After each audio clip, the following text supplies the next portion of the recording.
Alors, bonjour.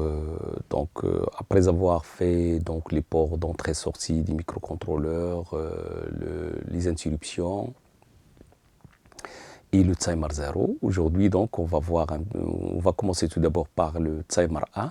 Donc le timer 1, pratiquement, il fonctionne de la même manière que le timer 0, sauf c'est que c'est un compteur qui est sur 16 bits.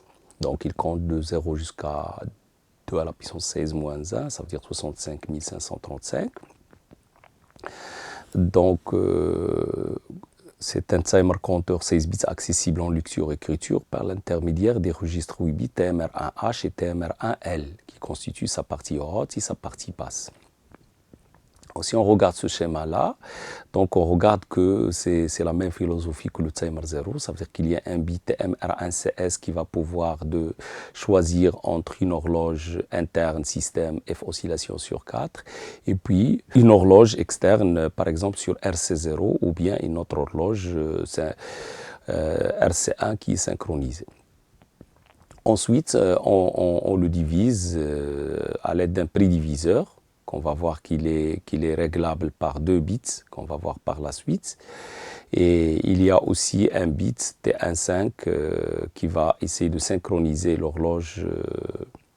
Et puis là, la particularité du timer 1, c'est qu'il y a un bit qui va le mettre en service ou le mettre hors service. Ça veut dire TMR1 on. Lorsqu'on le met à 1, ça veut dire que le timer 1 il est opérationnel. De la même manière que TMR0IF, il y a un TMR1IF qui est un drapeau qui va servir de signaler le débordement du timer 1. On regarde que tout ça, ça peut être géré par un registre qui s'appelle T1con, où on retrouve la plupart des bits que vous avez ici. TMR1 on, le bit TMR1CS qui va choisir entre horloge interne et externe. Et puis les 2 bits qui vont servir pour régler le prédiviseur à une division de 1, 2, 4 ou 8.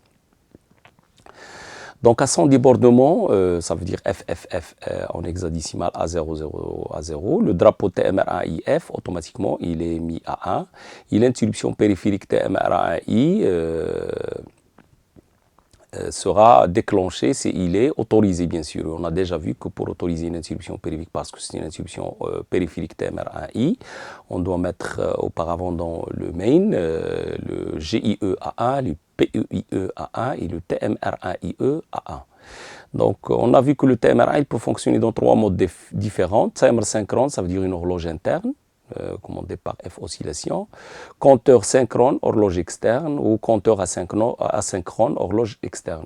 Donc le bit de contrôle TMR1CS, il détermine le fonctionnement en timer ou en compteur, et le bit T15 détermine le mode de fonctionnement en synchrone ou en asynchrone. TMR1 il peut être remis à 0 à l'aide du module de capture comparaison que nous n'avons pas encore vu. Et puis le TMR1, il peut être précédé d'un prédiviseur préscalaire qui peut diviser la fréquence par 1, 2, 4 ou 8 selon la valeur du bit T1CK PS1 et T1CK PS0.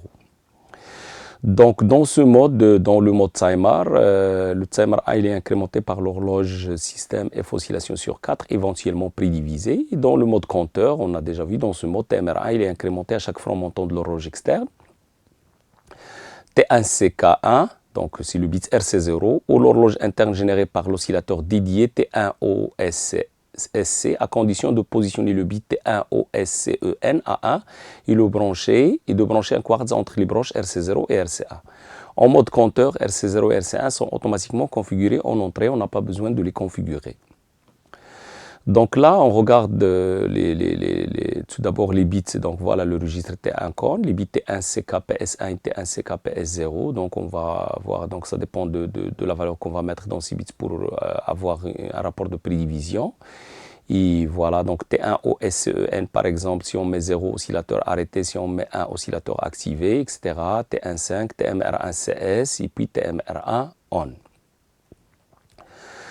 Donc dans ce chapitre, on a vu un petit peu donc, les registres qui gèrent le timer 1, et qui est un timer sur 16 bits, qui compte de 0 jusqu'à 65 535. et avec lequel on peut aussi faire des temporisations, des signaux carrés, clignoter des LED, etc.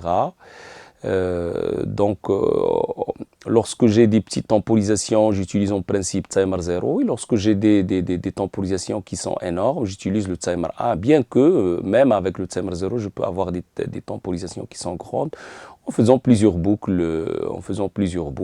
Mais le timer 1, il va nous le faire à l'aide d'une seule boucle en utilisant donc les registres de configuration T1 con, etc. Merci pour votre attention et donc la prochaine fois, on va voir le convertisseur analogique numérique.